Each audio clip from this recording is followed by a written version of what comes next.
Praise God. Hallelujah. Amen. It's wonderful to dedicate our children, our house, and blessing to the Lord. बहुत अच्छा लगता है बच्चों को जब हम इस तरह महसूस करते हैं, उनको समर्पित करते हैं परमेश्वर के सामने, उसके पूरे घर में लोगों के साथ। आपको पता है कि सिर्फ बच्चे नहीं बल्कि हम अपनी बिजनेस, अपना कामकाज, अपना घर, ये चीज़ें जो हैं खुदावंद के चरणों में डेडिकेट करना, सुपुर्द करना अच्छी बात है और आशीष की बात है हमारे लिए। Do you know, not just children, but it's a great thing when you dedicate your home, your possessions, your business at the feet of the Lord हम also. खुदावंद से कहने कि खुदावंद आप टेक केयर करें, आप संभालें, आप रक्षा करें, आप हिफाजत करें। We tell the Lord, Lord, you take care, you protect, and you guide. Praise God. Amen. Amen. मेरे साथ निकालिएगा रोमी का खत, उसका 12वां अध्याय, उसकी दूसरी पंक्ति मिलके पढ़ते हैं। बड़ा अच्छा एक हवाला है। Come with me to the book of Romans chapter 12 verse 2. We'll read this together. It's a beautiful verse in scripture. और जिस तरह से हम नए साल की तैयारी कर रहे हैं और नया साल हमेशा हमारे लिए आने वाले जो हैं साल का पूरा जो विवरण बरतते हैं, उसको जो हैं शुरुआत करने से पहले हम तैयारी करते हैं जनवरी के महीना में। You know, this coming year is going to be a year of great blessing, and now we are making the preparation for every one of those according to the word of God in the month of January. और हर साल हम इस तरह से बताते हैं कि हम प्रार्थना के साथ, रोज़ा उपवास के साथ साल की शुरुआत करते हैं। And we say this every year that we begin the year in prayer and in fasting. और आप सबको बताया जा चुका है ऑलरेडी कि जनवरी 17 तारीख से फरवरी 6 तक हम 21 दिन का उपवास रोज़ा जो है रखेंगे सामूहिक तौर पर, कलीसियाई तौर पर। You all know because you've already announced that from January 17 to February the 6th we will have 21 days of fasting and prayer corporately as a body of Christ. आप कोई भी सवाल, क्वेश्चन या कुछ भी कोई बात का कुछ संदेह भी होता है तो आप प्लीज़ आप पूछिएगा। हम चाहेंगे कि आप बड़े ही मकसद के साथ, खुशी के साथ, स्वेच्छा के साथ इसमें हिस्सा लें। If you have any questions or doubts, please ask us. We want to make sure that you enter this season of fasting with a great purpose and with great peace, understanding, and the joy of God. Praise God. रोमी की पत्री 12 अध्याय उसकी दूसरी आयत से इस प्रकार से लिखा हुआ है। The book of Romans chapter 12 verse 2 onwards tells us this. कोई भी हिंदी में आप please Somebody read it in Hindi, please. हाँ जी। हाँ। इस संसार के सदृश, संसार जैसे इसकी फोटोकॉपी मत बनिएगा। Do not be conformed to the world. Don't become a photocopy, a picture, an image of what the इस world दुनिया is. के तौर तरीका जैसे मत बनिए, ना अपनाइए, बल्कि अपने मस्तिष्क को, अपने दिमाग को, अपने ख्यालों, सोचों को नया करते चले जाएं। So don't go according to what the world does, but let your mind be renewed, let your thinking be changed. तो आज क्या हम लर्न करने वाले हैं कि अपनी सोच को चेंज करना है, तब्दील करना है, ख्यालों, सोचों को बदलना है। So today we're going to learn the steps that we can take to renew our mind. देखिए खुदावन हमारी रूह को बदलता है। See, the Lord changes and transforms our spirit. जिस घड़ी आप यीशु को मुक्तिदाता कबूल करते हैं, स्वीकार करते हैं, ग्रहण करते हैं, तो आपकी रूह जो है नई हो जाती है। The moment you receive Jesus as your Lord and your Savior, your spirit is made brand new. Bible कहती है पुरानी बातें जाती रही, सब कुछ नया हो गया, और रूह के हवाले से है। The Bible says, all things have gone, behold, everything has become new. That is by the Spirit, is about the Spirit. रूहानी तौर पर आपकी रूह का नया जन्म हो गया, आपकी रूह ब्रांड न्यू हो गई है। Spiritually, your spirit has been born new. It has become a new being. पर आपकी बॉडी वही रहती है। But your body is still the same. आपका नाम भी वही रहता है। Your name is still the same. आपने बदलना तो आपकी स्वेच्छा है, बाइबल नहीं आपको बदलने के लिए कहती। If you want to change your name, that's your choice. The Bible never says change your name. आपने अपनी दाढ़ी मूछ अपने हिसाब से रखनी है, कोई काटने के लिए, कम करने, ज्यादा करने के लिए नहीं कुछ कहता You है। keep a beard or a mustache or not, you shave it off. No one tells you to do it. It's your choice. आपने क्या पहनना है उसके लिए बाइबल कहती है संजीदगी से, बड़े अच्छे तरीके से सोबर कपड़े पहनने चाहिए, पर आपको कोई हदायत, गाइडलाइंस नहीं कि आपने जो है ये पहनना और ये नहीं पहनना है। What you want to wear, the Bible just gives a simple guideline. Be sober, be decent. It does not say wear this or don't wear that. It does not instruct you about your clothing. ठीक है, Bible क्या कह रही है कि आपकी रूह का नया जन्म हो गया है। What is the Bible saying? That your spirit has been born anew. Bible हमारे मजहब को बदलने के लिए नहीं कहती है। The Bible doesn't say change your religion. और कोई मजहब के बीच में चक्कर ही ना लेके आए। And let no one bring about the whole concept of religion in क्योंकि between. हर मजहब में अच्छी बातें हैं, हर मजहब में गलत और अच्छी बातें नहीं है. In every religion you'll find good things and some things that are not so good. सब कुछ मिल जाएगा मजहब में. You search religion, you'll find all things in them. Religion मजहब का मतलब है आपकी खोज. The purpose and the meaning of religion is your search. एक तरीका है कि इंसान फर्क फर्क तरीके से इंसान खोज करता है, परमेश्वर को ढूंढता है.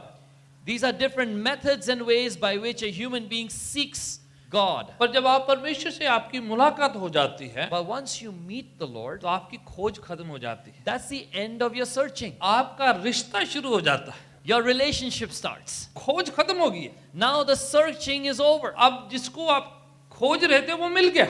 The one you were looking for, you have now found. तो फिर आप उस रिश्ते को मजबूत करते हैं, उस रिश्ते को आगे बढ़ाते हैं, उसमें आप और ज्यादा आगे बढ़ जाते हैं. So now you take that relationship and you make it stronger, deeper, and you grow in that तो relationship. इसलिए कोई पाबंदियां नहीं है कि आपने ये खाना है, ये पीना है, ये नहीं खाया तो वो नहीं खाया तो वो नहीं किया, वो वाला चक्कर ऐसा नहीं That's है. why we have no restrictions that you can eat this and drink that, but don't eat this and don't drink that. We don't make such rules and regulations. कुछ चीजें ऑब्वियस होती है, आपकी रूह को पता है और आपका अंतःकरण प्रभु बताते हैं कि आपको वो नहीं खाना है, वो नहीं पीना, वो आपको पता होता है. Certain substances are obviously not for you, your conscience, your spirit, and the Lord Himself guides you and says, that is not for you, do not eat or drink that. ठीक है, पर साधारण कोई मेनू ऐसा नहीं कि आपने प्याज नहीं खाना तो अंडा नहीं खाना तो लहसुन नहीं खाना तो वो नहीं खाना, आपने जो रोटी ज्यादा पका के खाना और कम पका के खाना. You know, but there is no menu or a recipe given to you by God says, you know, like don't use onions or garlic, so don't eat eggs or cook your wheat bread for this long or that long. He doesn't prescribe those जब तक things. खोज होती है ये सब हम करते हैं. While we are searching, we do all these weird methods. जब आपकी मुलाकात परमेश्वर से हो जाती है, But when you meet the Lord, फिर हाँ आप इस चीजों से ऊपर उठ जाते हैं. then you go above these things. फिर आप सोचते हैं कि जिसके साथ मुलाकात हो या उसके साथ बातें करें, संगति करें, उसकी सुने और उसकी शैली में ढलते चले जाएं. Then your focus is the one that we have met. Let us understand Him. Let us learn about Him. Let us be transformed into His image and His तो बाइबल likeness. क्या कह रही है कि आत्मिक तौर पर तो ब्रांड न्यू हो गए हम, What is the Bible therefore saying? Spiritually, you've been made brand new. पर अपने मस्तिष्क को, दिमाग को हमें खुद जो है प्रभु की आत्मा की हेल्प से बदलना है, चेंज करना. But your mind, your thinking has to be changed, and the way it'll be changed is you yourself voluntarily submitting to the Holy Spirit. आप प्रतिदिन स्पुर्द करते हैं अपनी जिंदगी को. Every day you bring your life and you surrender, आप you अपनी commit it. सोचें रातों रात नहीं सोच बदल जाती. You know, your thinking can't change overnight. आप लर्न करते हैं, You learn certain things. वचन पढ़ते हैं, You read the word. संगति करते हैं, You have फिर fellowship. आपको पता चलता है, Then you know. तो आप धीरे धीरे अपने दिमाग को बदलते हैं. And then slowly your mind begins to change. देखिए, सोचें बदलना बहुत जरूरी है. See, it is very important to change your thinking. सोचें बदलती हैं तो नजरिया बदलता है. Because when your thoughts change, your perspective नजरिया changes. बदलता तो जीवन शैली बदलती है. When your perspective changes, your lifestyle changes. अगर रूह बदल गई, सोचें नहीं बदली तो फिर फायदा नहीं हुआ है. Because if just the spirit is changed, but your thinking is not changed, it will not profit Bible much. कह रही है इस संसार जैसे मत बने, बल्कि अपने दिमाग को, अपने मस्तिष्क को प्रभु के वचन के द्वारा से नया करते चले जाएं. The Bible says, don't be conformed to or be like the world, the rest of the people. Let the word of God, let your mind be transformed by the Lord Bible Himself. कहती है जैसा इंसान सोचता है वैसा है. The Bible says, as you think, so you are.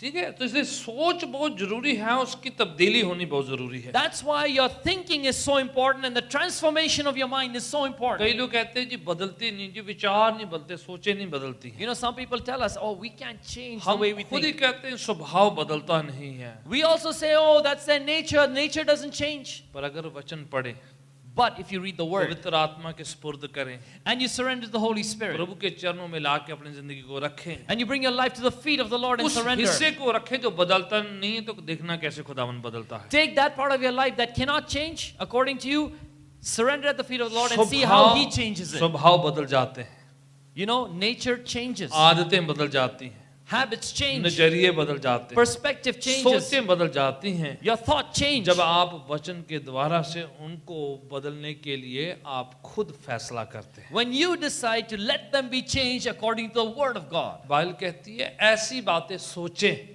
The Bible says, think about these things. जो अच्छी हैं, Those that are good. जो बेहतरी की हैं, That are for betterness. तरक्की की हैं, Those are for success. जो पवित्र progress. हैं। Those that are holy. इसका मतलब कि हम बाय चॉइस से सोच सकते हैं, बदल सकते हैं, उसको अपने मस्तिष्क में ला सकते हैं। It means we can choose to think about those things. We can choose to change and we can choose to bring that thinking into our mind. तो हमारे पर बहुत निर्भर है कि हम क्या बातें सोचते हैं, कौन से विचार अपने मन में लेकर आते हैं। And that's why it's so important for us to realize that it depends on us what kind of thoughts we think and what we allow our minds to be occupied with. हम अपने दिमाग को जो है उस पर नियंत्रण काबू कर सकते हैं। We can control our mind.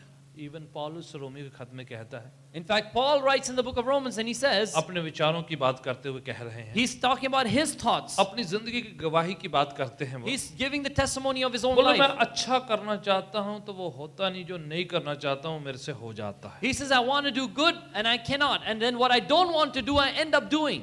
होता है कभी कभार, Does that happen to you? आपसे होता है। Does that work? पौलुस happen कहता to है you? मुझसे भी होता है। Paul says that happens to me also. फिर पहले कुरिन्थी पे कहता है कि मैं अपने शरीर को खुदा उनके चरणों में लाके रख देता हूँ और कई बार उसे मारता हूँ, कूटता हूँ, अपने कंट्रोल, अपने उस काबू में लेकर आता हूँ।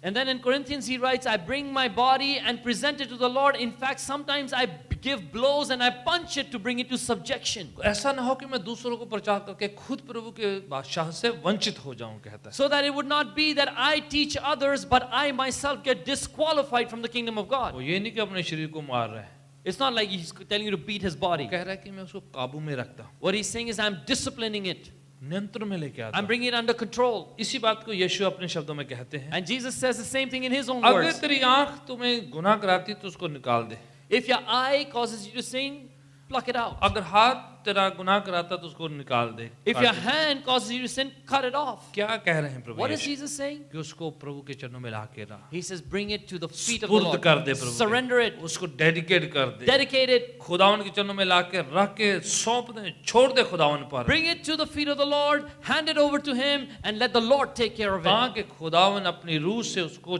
चेंज करे, बदले उसको, उसका जो है उसकी दिशाएं बदले उसकी। So that the Lord through His Spirit would change it and change its direction. यीशु ये नहीं कह रहे अभी काटे जा, कभी हाथ काट दिया, कभी नाक काट दिया, कभी कान काट दिया। He's not, Jesus is not saying go on cutting parts of your body. Sometimes you're chopping a hand, sometimes a nose, sometimes a mouth. That's not what Jesus वो is कह saying. रहे हैं कि काबू में लेके रहो, He's saying bring it under control. रोको अपने दिमाग को, अपने मस्तिष्क को, अपने सोचों को। He says control your mind and your thoughts. ये बहुत हम पर निर्भर होता है It's very dependent कि on हम us. कितना खुदावन के चरणों में ला के रखते हैं, To what extent do we bring our thoughts to the feet of the Lord कितनी in सोचें हम surrender? खुदावन के चरणों में ला के रखते हैं। How many thoughts do we bring to the feet of the Lord? कुरिन्थियों के खत में पौलुस एक जगह पर लिखते हैं, In the book of Colossians, Paul writes, हर एक विचार जो परमेश्वर के वचन से जो ऊपर उठता है उसे हम काबू करते हैं, कैद करते हैं और प्रभु के चरणों में ला के रखते हैं। he says we bring to subjection every thought that raises itself above the knowledge of Christ and we bring it down into God's her control. एक विचार जो प्रभु के वचन के खिलाफ या उससे ऊपर उठता है, जो He says every thought that exalts itself above the word and the knowledge of God. अब सोचे कोई किसी ने आपसे बात कही है Now imagine someone said something to you. और मैं चाहता हूँ कि हवाले को निकाल लें ताकि अच्छा होगा। I want you to open that scripture. दूसरा कुरिन्थियों 10 अध्याय 2 Corinthians chapter 10, उसकी 5वीं आयत से, verse 5 onwards. दूसरा कुरिन्थियों 10 अध्याय उसकी 5वीं आयत से। 2 Corinthians chapter 10, verse 5 onwards. हाँ जी, हाँ हाँ हाँ हाँ, हम ऐसी कल्पनाएं, विचार, ख्याल और ऐसी बात जो प्रभु के वचन से ऊपर उठती है उसे क्या करते हैं? खंडित करते हैं, उसे खारिज करते हैं, कैंसिल करते हैं। He says we take every thought, every imagination that exalts itself against the knowledge of Christ. And what do? We bring it into captivity of the Lord. होता है कभी कभार हमारे विचार ऐसे घूमने चले जाते हैं और प्रभु के वचन के उलट चलने लग जाते हैं. You know what happens sometimes? Our mind begins to wander sometimes and goes against the very word of God. It goes and does the opposite of the word of God. Even कभी कभार कोई अनाप शनाप प्रचार भी कर देता है. In fact, sometimes people even preach the opposite of what the word of God लोग says. ऐसी ऐसी बातें कही जाते हैं वचन से उलट होती हैं. You know, people begin to preach things that are actually against the word of God. काल्पनिक बातें, Imaginary things, ख्याली बातें, just made up प्रभु thoughts, के वचन के साथ ताल्लुक होता ही नहीं है. things that are not even connected to the word of God, ऐसी बातें जो बिल्कुल मन घड़त हैं, things that are just made up. इंसान की अपनी सोच की उपज होती है वो. They are the product of man's fertile imagination. मुझे याद है एक बार एक भाई ने गाड़ी खरीदनी थी. You know, I remember a brother once needed to buy a car. बोले भाई साहब दुआ करना, मैं गाड़ी खरीदना है. He said, Pastor, pray, I need to buy a car. मैंने कहा बिल डेफिनेटली मैं आपकी गाड़ी बाय करने के लिए मैं प्रार्थना करूंगा.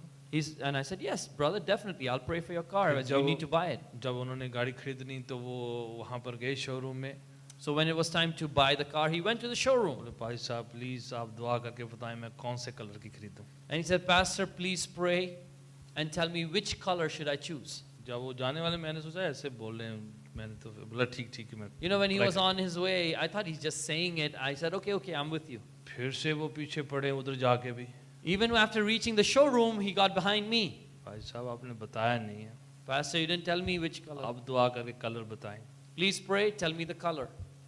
और कईयों को होता है कि मैं दुआ करके कहीं जो चूम करके न कलर निकाल दूं ऐसे. You know, people think that this is what I'm going to do. I'm going to pray and I'm going to somehow magically tell you that's the color. मैंने कहा भाई उधर से वो बुकलेट देंगे उसमें शेड्स होंगे उसमें पिक कर लेना तू. I said, brother, they'll give you a booklet. There'll be shades in it. Choose the one you like.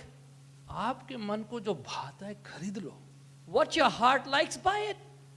वो जो है बुत परस्ती है, मूर्ति पूजा है कि हर बात के लिए आपको लगता है कि मैं डिवाइन तरीके से कलर क्रिएट करूंगा. You know, for you, if you start doing this where you want me to pray about divine details of your life, you're entering into the realm of idol worship. पर कुछ आपको मिल जाएंगे ऐसे. But you will find certain people like that. कि मैं पासबान हूँ, I'm a pastor. मैं shepherd हूँ, I am a shepherd. रूह का शेपर्ड हूँ मैं. I am the shepherd of souls. पर आपको इंटरनेट पे इधर उधर से लोग मिल जाएंगे जो आपको कलर निकाल के बता देंगे. But you'll find people in the internet who will even prescribe the color that you should buy. वो बोलेंगे आपको. They'll tell you, मैं भी आपके लिए दुआ करने जाता हूँ. I'm going to go pray for you मैं now. अपनी कोठरी में जा रहा हूँ. I'm going to my inner room. मैं प्रे करने जा रहा हूँ. I'm going to pray. फिर थोड़ी बाद आपको फोन करेंगे. And then they'll call you back. प्रभु का आत्मा आया. The Spirit of God came. मुझे कहा And he told me, नीले रंग की गाड़ी ले लो. buy a blue car. बस आप ले लिए नीले रंग की. You buy a blue car. फिर आपने उनको डोनेशन भेजना है. Then you send them a donation. क्योंकि उन्होंने कलर आप लिए क्रिएट किया है. Because they created the color for you. I don't do that नाटक. हम ये नाटक नहीं करते. We don't do that nonsense. मैं ये अंधविश्वास अंधभक्ति में नहीं हूँ. मैं खुदावन का शेपर्ड कलीसिया के लिए नियुक्त किया गया. I'm not into this kind of nonsense. What I do is look after the church. कहती I'm a है, shepherd of the flock. हर एक मन घड़त बात, The Bible says every imaginary thing, हर एक सोच जो प्रभु की वाणी से दूर है, जो every thought that is against the word of God, उसको हमें नीचे गिराना है. we need to bring it down. कई बातें खुदावन ने हम पर छोड़ी हुई है. Some things are up to us. आजादी दी हुई है उसने. God has given us freedom. आप हाथ से खाओ, चम्मच से खाओ, खुदावन को कोई परवाह नहीं है. God doesn't care if you use your fingers to eat or a spoon. आप काले रंग की, नीले रंग की, पीले रंग की कौन सी भी गाड़ी ले लो, खुदावन इस पर कोई नाराज नहीं होगा. God's not going to get upset with you whether you buy a black car, a blue car, or a yellow car. अंधविश्वास से बाहर निकल जाएं आप. Come out of your superstitions. ऐसी बात है कि कहीं नीले रंग पर आत्मा जो बहुत आता है, काले पर कम आता है, चिट्टे पर बहुत ज्यादा आ जाता है. You may have a thinking that upon the blue car the Spirit comes to an extent, on the black it doesn't come, and on the white car there's a lot of the Holy Spirit. ये गाड़ी है, इस पे colour डाला है, इसमें कुछ anointing का चक्कर नहीं है. कलर अनॉइंटिंग अट्रैक्ट नहीं करता है. No, it's just a car. It's been manufactured with the purpose. The color of the car does not determine the anointing in the car. अभिषेक आप कैरी करते हैं। Because it is you who carries the आप anointing. कितने अभिषिक्त हैं वो मायने रखता है। What matters is how anointed are you. अगर आप अभिषिक्त हैं, If you are anointed, आप पर खुदा का रूह है, the Spirit of God is upon आपके अंदर you, खुदा की शांति है, the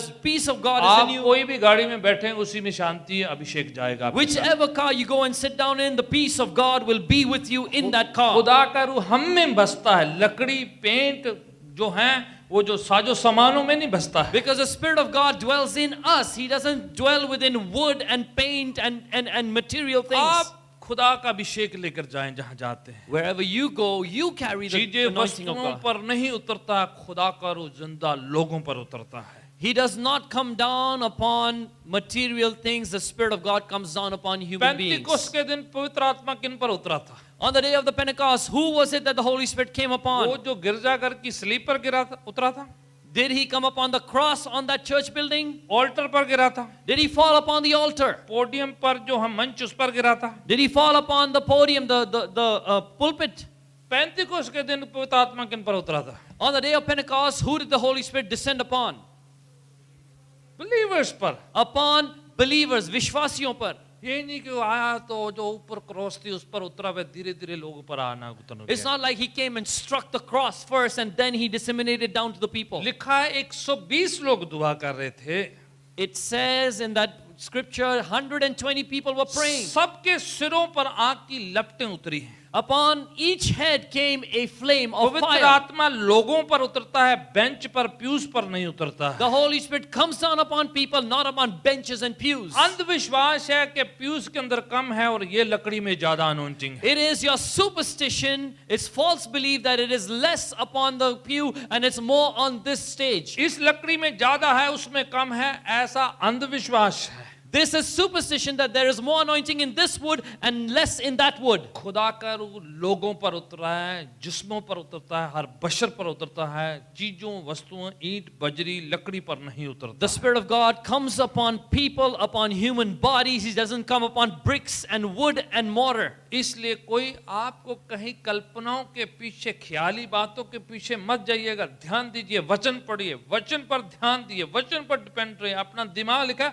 वचन से रिन्यू करें, इधर उधर के ख्यालों से नहीं। And that is why don't go after people's imaginary thinking and preaching. Pay attention to the Word of God. Look at the Word of God. It's the Word of God that's going to tell you the truth and guide you. कभी कभार church के लोग ऐसे इधर उधर मैं देखता हूँ जो है इंटरनेट पे क्या होता है, सोचता है ये कहाँ जा रहा है, चर्च के लोग कहाँ पर जा रहे हैं, ये क्या विश्वासी लोग जो हैं क्या बातें कर रहे हैं अभी। You know, sometimes I observe on the internet, the people of the church, they go crazy. They go all over the place and I wonder, where are the people of the church going? What are they following? मैं BPC की बात नहीं कर रहा, मैं world wide church की बात कर I'm रहा not talking about BPC alone. I'm talking about the worldwide church. कि लोग कभी कभार बहक जाते हैं, इधर उधर की बातों पर यकीन करना You शुरू know करते what happens is people lose control. They get swayed and believe in weird things all over the place. हैं। आपको डरा देंगे, They will create fear in you. Guilt लेकर आएंगे। They will put guilt on you. ये वाला जो मैंने फ्लायर भेजा है आपको फॉरवर्ड किया है व्हाट्सएप में, You know this flyer that I forwarded to you in WhatsApp? अगर आप खुदा के बंदा हो, If you are a servant of the अगर Lord, खुदा का रूह आप में बसता है, if the Spirit of God is in you, 100 लोगों को फॉरवर्ड करो। forward it to 100 people. आदमी को डर लगने लगता है, बाप, Person gets scared. मैंने 100 को नहीं किया, मैं तो खुदा का बंदा ही नहीं हूँ। If I don't send it to 100, I'm not a servant of God. एक फ्लाई पर आपका खुदा पे का रिश्ता टिका हुआ है। You know, your relationship, is it dependent on one flyer forwarding? इसको आमीन बोलना है।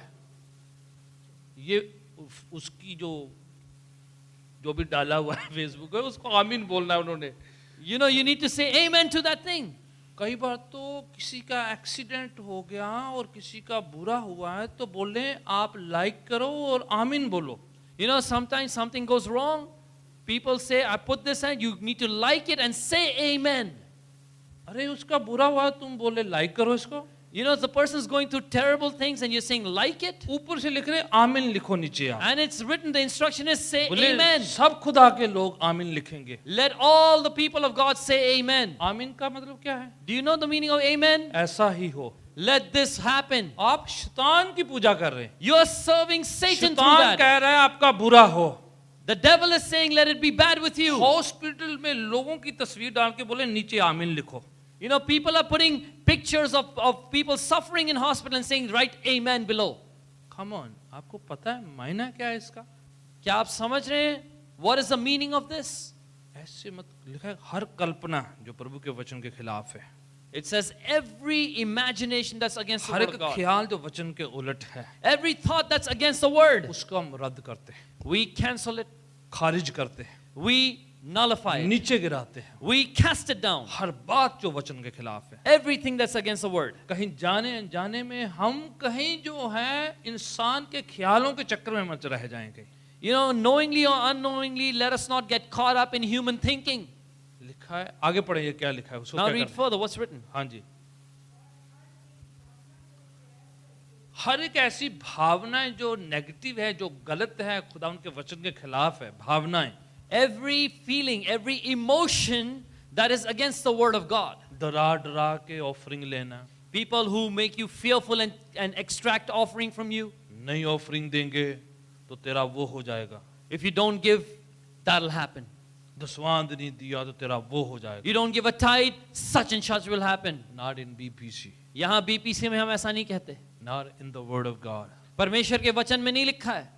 डरा डरा के ऑफरिंग लेना, You know, put fear in them so they give an offering. शैतानी है ये, That is devilish. खुदा के खिलाफ है। It's against God. वाणी कहती है खुदा खुशी से देने वाले से प्रसन्न होता The word of God says God loves a cheerful giver है, जो दिल से देता है, who gives from his heart, खुशी से देता है, gives with his joy, स्वेच्छा से देता gives है, of his own will, डरा डरा के, not by creating fear. खौफ लेके, गिल्ट लेकर आते हैं। People bring fear and guilt to you. ऐसी प्रोफेसी से दूर रहें जो आपके अंदर डर खौफ लेकर आती है। Stay away from prophecies that promote fear within your heart. ऐसा जो आपको डरा देती है, Things that make you fearful, afraid. ऐसा जो आपके अंदर गिल्टी फीलिंग लेकर आती है, Things that condemn you and make you feel guilty. जो खुदा के करीब नहीं लेकर आती, वो प्रोफेसी नहीं है। A prophecy that does not draw you nearer to God is not a जो प्रोफेसी prophecy. खुदावन को जलाल नहीं देती, प्रोफेसी नहीं है। A prophecy that does not glorify God is not a जो प्रोफेसी prophecy. खुदावन के वचन के आधार पर नहीं, प्रोफेसी नहीं है। Any prophecy that's not according to the word of God is not prophecy. जिस प्रोफेसी में इंसान ऊंचा उठता और खुदावन ऊंचा नहीं उठता, तो वो प्रोफेसी खुदावन की ओर से नहीं है। Any prophecy in which man is exalted and God is not exalted is not prophecy. Be careful, सतर्क बाइबल रहें. कहती है अंत के दिनों में झूठे नबी उठ खड़े होंगे। Be careful, सावधान रहें. The Bible says there will be false prophets in the last बहुतों को days. जो हैं भरमा देंगे और कईयों की प्रीत ठंडी हो जाएगी। They will deceive many and the love of many will grow cold. आगे पढ़िए कि इसमें क्या लिखा है। Now let's read further. मस्तिष्क को बदलने की बात हो It's रही है। talking about changing the mind. हाँ जी, क्या उस विचार को, उस ऐसी फीलिंग को क्या करना है, प्रभु के आज्ञाकार बनाना है, उसको प्रभु के चरणों में लेकर आ जाना। What do? We take that thinking, that imagination, that feeling, that emotion, and we make it a prisoner and an obedient person of Jesus कोई Christ. भी ऐसी गलत फीलिंग है, Any wrong feeling, ऐसी जो नेगेटिव फीलिंग है, negative feelings, ऐसी जो बुरी शैतान लेकर आ जाता है, you know, the kind of feelings that Satan promotes. तू ठीक नहीं होना, तूने Oh, you're not going to get well. तेरा काम नहीं होने वाला, You're not going to get जो through. मर्जी प्रेयर कराओ, तेरा कुछ नहीं होना है। No matter how much you get prayed, nothing's going to work out. शक लेके आ जाना, That which causes suspicion, और क्वेश्चन से लेके आ जाना। that which raises ungodly questions. लिखा हर बुरी भावना जो प्रभु के वचन के खिलाफ है, उसको प्रभु के चरणों में लेके आना है। It says every emotion that is against the word of God, we bring it at the feet of the Lord in obedience. जो आपको लगता है कि ये नकारात्मक है, वचन के खिलाफ है, खुदा के खिलाफ है, उस सारी भावनाओं को प्रभु के चरणों में लेकर उसके आज्ञाकार बनाना है। If you feel that this emotion is negative, it is against the word of God and the purpose and the will of God, you say, I'm going to bring it, make it subject to obedience to God. आगे पढ़िए। हाँ हाँ हाँ,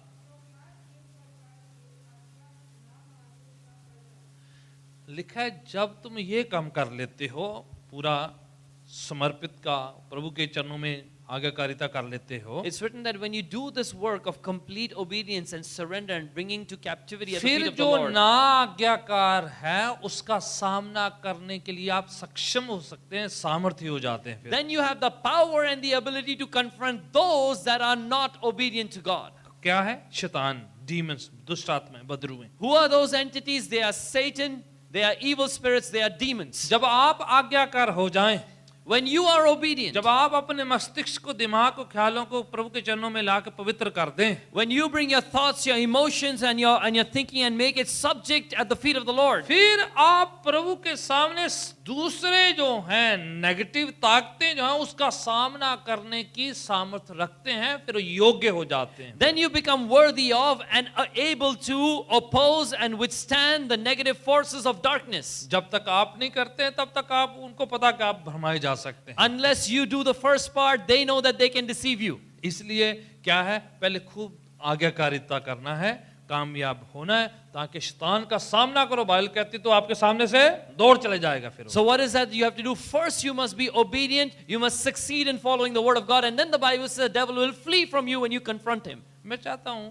क्योंकि अभी हाल ही में मैं बात करता हूँ प्रोफेसी की, तो थोड़ा मैं वो बात आपको थोड़ा मैं सिखाना चाह रहा हूँ थोड़ा सा. I want to teach you something because I just spoke about prophecy. कुरिन्थियों का खत निकाले मेरे साथ. Open the book of Corinthians. हाँ जी. 2 Corinthians.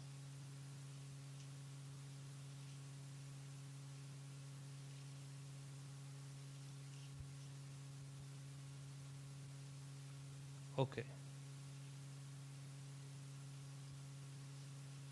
मेरे साथ एक बहुत अच्छा हवाला जो अभी प्रभु ने मेरे मन में डाला. There's a really good scripture that the Lord placed in my heart. Chapter 14 को, पहला करंथियों चैप्टर 14 को. Sorry, it's 1 Corinthians chapter 14. हाँ जी. पहला करंथियों 14 अध्याय 1 Corinthians chapter 14. और उसकी तीसरी और चौथी आयत बहुत अच्छी है. Yes. Come with us to 1 Corinthians chapter 14 verse 3 and 4. These are wonderful verses.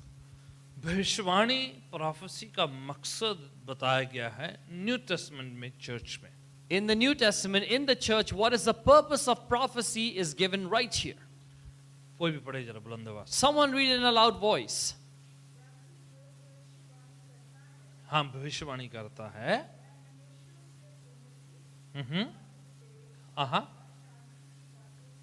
तीन बातें बताई हुई है. There are just three things there.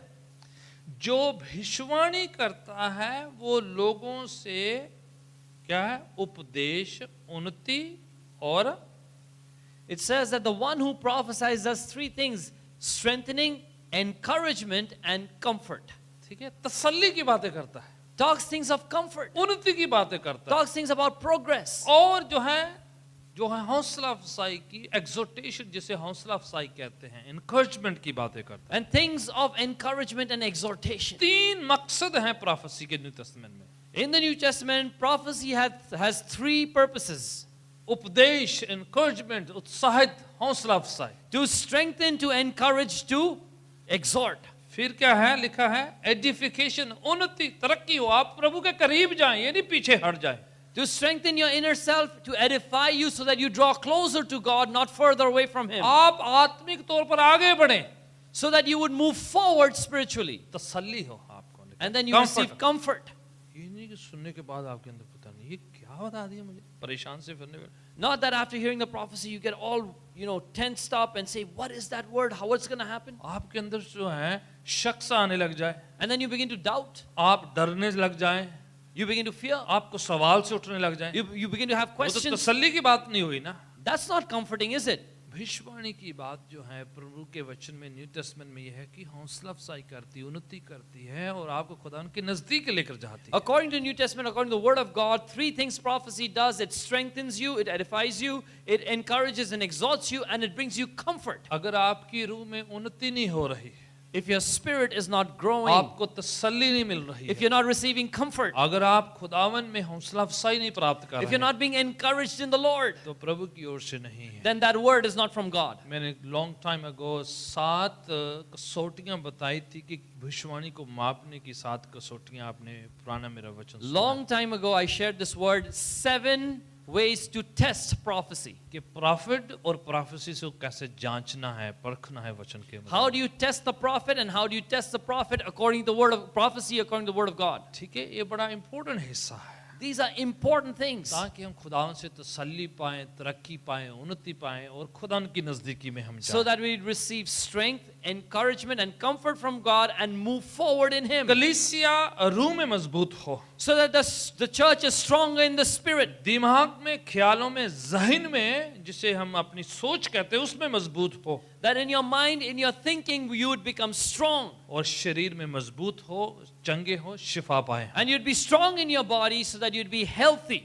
तीनों लेवल जो है स्ट्रांग होने चाहिए All three are important. कि खुदावन की ओर से हम आशीष पाएं संपूर्ण तरीके से, That we receive complete blessings from the और Lord. अपने दिमाग को लिखा है वचन से जो है रिन्यू करते जाएं, बदलते जाएं, And परिवर्तित about your करें, mind it is written, keep on renewing it by the word of God. वचन के द्वारा से। According to the word, ख्याली काल्पनिक बातों को दूर रखें अपनी keep जिंदगी से। imaginary things away from your mind. ऐसी बातें जो पुराने, जो शायद हम अपने कल्चर से लेकर आए हैं, Maybe some things that we carried over from our ancient culture. शायद वो जो अंधविश्वास की बातें हो और या किसी ने आपको कही, उनको दूर रखे जरा आप। Things about blind faith or something that you heard from somebody's superstition. वही पाना है जो वचन पर लिखा हुआ है, You must receive what the word says. वचन से मैच करना है आपने। Things that match the word. आपने देखना क्या वचन के साथ ये ताल्लुक रखती है जो बात कही गई है मुझे। You must ask, do these things match the word that I have just heard and have just been able to learn अगर about? नहीं करती तो आपने दूर हटना, परवाह नहीं करनी है, If you check it and it doesn't match, just get rid of it. Don't worry about it. फिक्र Keep it नहीं away. करना है आपने। Don't worry about Bible it. कहती है जज एवरी प्रोफेसी, वचन में लिखा है कि हर भविष्यवाणी को आप परखो. आपको अनुमति दी गई है, You have the permission. परखो, अच्छी को रख लो, जो नहीं अच्छी है दूर कर दो, फिक्र करने की जरूरत नहीं। Test it. Hold on to that which is good, which is not that which is not good. Just get rid of it. ठीक है, किसी को सू करने की जरूरत नहीं है, बस जो है आगे बढ़ जाओ, बस छोड़ दो।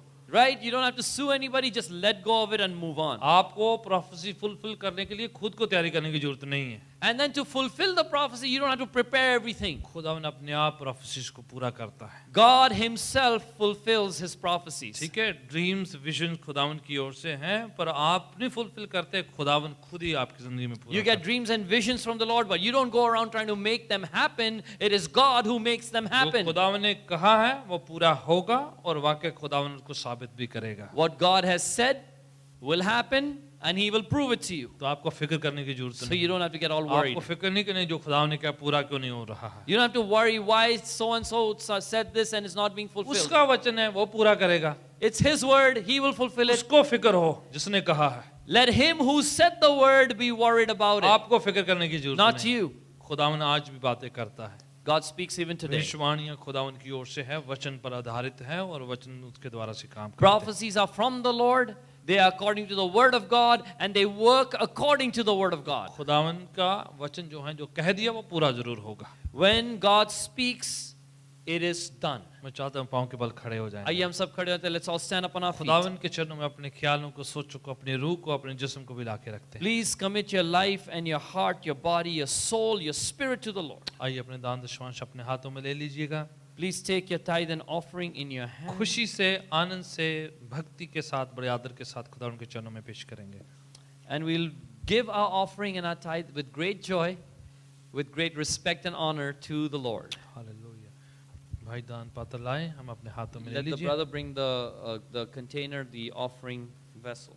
हालेलुया। दुआ करेंगे। खुदावन इस दान दशमांश के लिए खास दुआ करते हैं, बड़ी खुशी के साथ, आदर के साथ, इज्जत के साथ आपके चरणों में पेश करते हैं। Let's pray. Father, we bring this tithe and offering with great honor, respect and joy, and we present it at your feet. जितने अभी इसी वक्त खुदावन चाहे ऑनलाइन या फिजिकली यहाँ पर भेंट चढ़ा रहे हैं, खुदावन उन सबकी भेंट को आप ब्लेस करें, आशीष करें, अपनी बादशाहत की बढ़ोतरी के लिए इस्तेमाल करें। Everyone who's giving here, Lord, and online, bless their giving, Lord. Bless them and use it for the growth of your kingdom. प्रभु यीशु के पवित्र नाम से दुआ मांगते हैं। We pray in the holy name of our Lord Jesus Christ. आमीन। Amen.